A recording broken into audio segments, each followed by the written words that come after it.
रमा भक्ति चैनल में आपका स्वागत है। आज मैं आपको माघ मास के 13वें अध्याय की कथा कहने जा रही हूँ, लेकिन उससे पहले आप मेरे रमा भक्ति चैनल को लाइक करें, सब्सक्राइब करें और शेयर करें। तो आइए सुनते हैं माघ मास के 13वें अध्याय की कथा एवं महात्म्य। विकुंडल कहने लगा कि तुम्हारे वचनों से मेरा चित्त अति प्रसन्न हुआ है, क्योंकि सज्जनों के वचन सदैव गंगा जल के सदृश पापों का नाश करने वाले होते हैं। उपकार करना तथा प्रिय बोलना सज्जनों का स्वभाव ही होता है। जैसे अमृत मंडल अब चंद्रमा को भी ठंडा कर देता है, अब कृपा करके यह बतलाइए कि किस प्रकार मेरे भाई का भी नरक से उद्धार हो सकता है।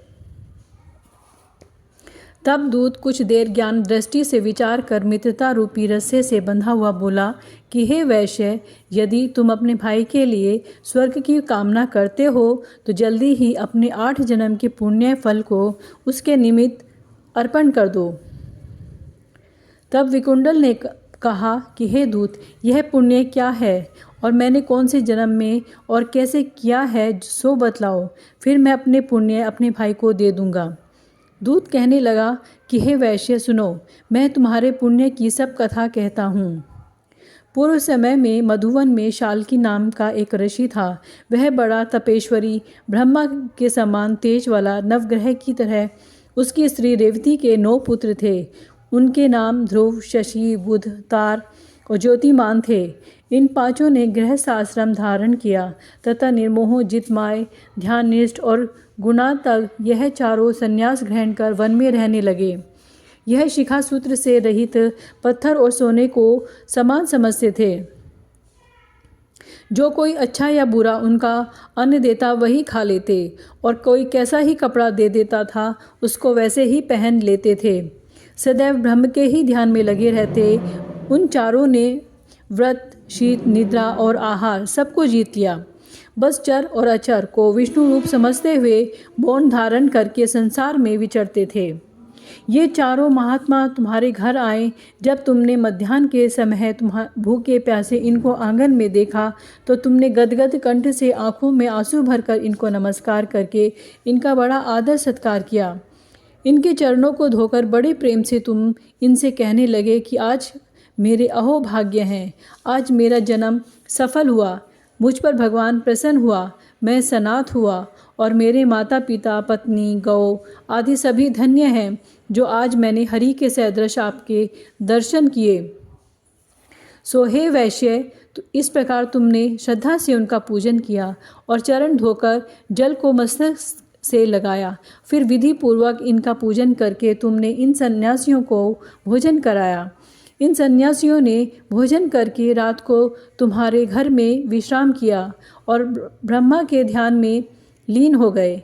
और इन सन्यासियों के सत्कार से जो पुण्य तुमको मिला सो मैं भी कहने में असमर्थ हूँ, क्योंकि सब भूतों में प्राणी श्रेष्ठ है और प्राणियों में बुद्धि वाले, बुद्धि वालों में मनुष्य और मनुष्य में ब्राह्मण और विद्वानों में पुण्यात्मा और पुण्यात्माओं में ब्रह्मज्ञानी सर्वश्रेष्ठ हैं।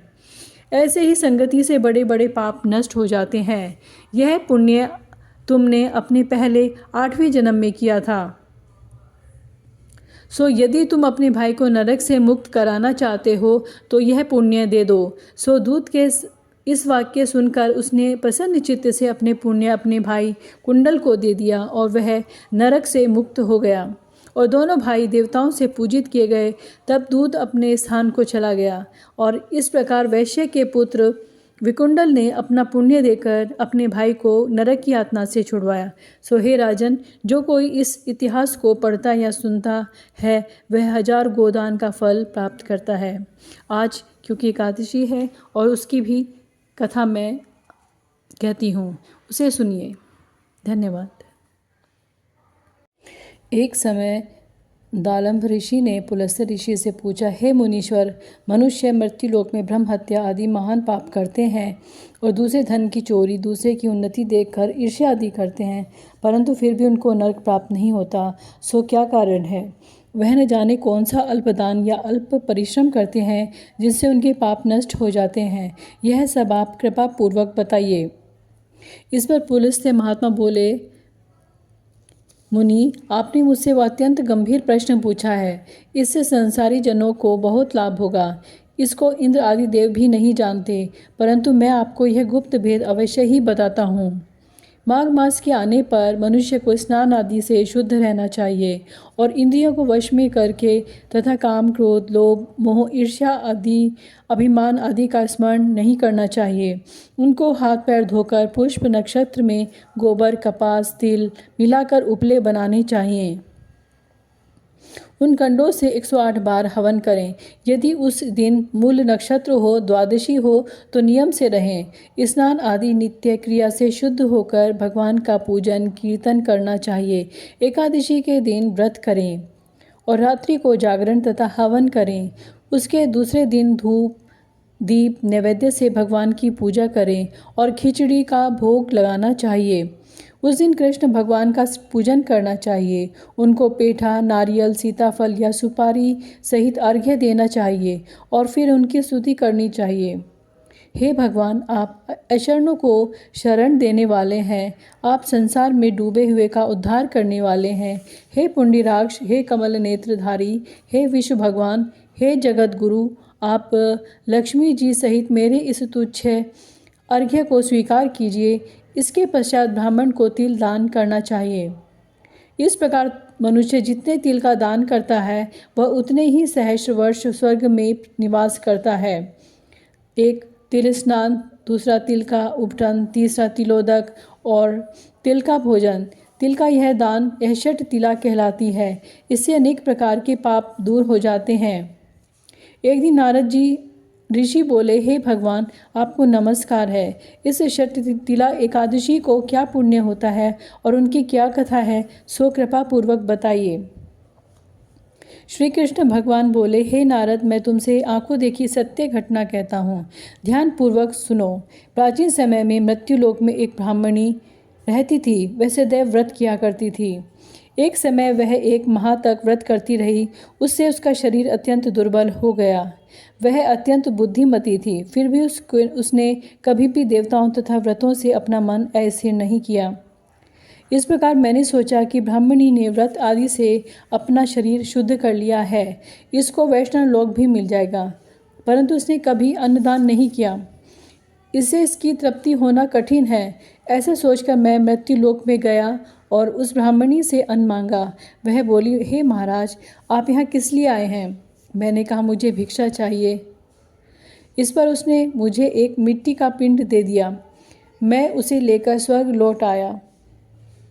कुछ समय बीतने पर वह ब्राह्मणी भी शरीर त्याग कर स्वर्ग आई। मिट्टी पिंड के प्रभाव से उसे एक जगह एक आम वृक्ष सहित गृह मिला, परंतु उसने गृह की अन्य वस्तुओं से शून्य पाया। वह घबराई हुई मेरे पास आई और कहने लगी, हे भगवान, मैंने आपको व्रत आदि से आपकी पूजा की है, परंतु फिर भी मेरा घर वस्तुओं से रहित है। इसका क्या कारण है? मैंने कहा, तुम अपने गृह को जाओ और दैव स्त्रियों तुम्हें देखने आएंगी। जब तुम उनसे षट तिला एकादशी का पुण्य और विधि सुन लो, तब ही द्वार खोलना।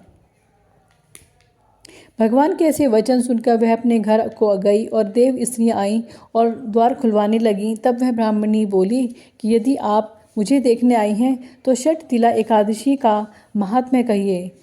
उनमें से एक देवी स्त्री बोली, सुनो, मैं कहती हूँ। जब उसने षट तिला एकादशी का महात्म्य सुना दिया तब उसने द्वार खोला। देव स्त्रियों ने जब उसको सब स्त्रियों से अलग पाया, उस ब्राह्मणी ने भी देव स्त्रियों के कहे अनुसार षट तिला का व्रत किया और उसके प्रभाव से उसका गृह धन धान्य से भरपूर हो गया। अतः मनुष्य को मूर्खता त्याग कर षट तिला एकादशी का व्रत करना चाहिए। इससे मनुष्य को जन्म जन्म में आरोग्यता प्राप्त हो जाती है और इस व्रत से मनुष्य के समस्त पाप नष्ट दूर हो जाते हैं। इस प्रकार ये आज की माघ मास के 12वें दिन आज एकादशी है और इसकी कथा ज़रूर सुननी चाहिए। इस प्रकार ये मेरी आज कथा समाप्त होती है। मेरे कमेंट में जय श्री कृष्णा लिखना न भूलें। धन्यवाद।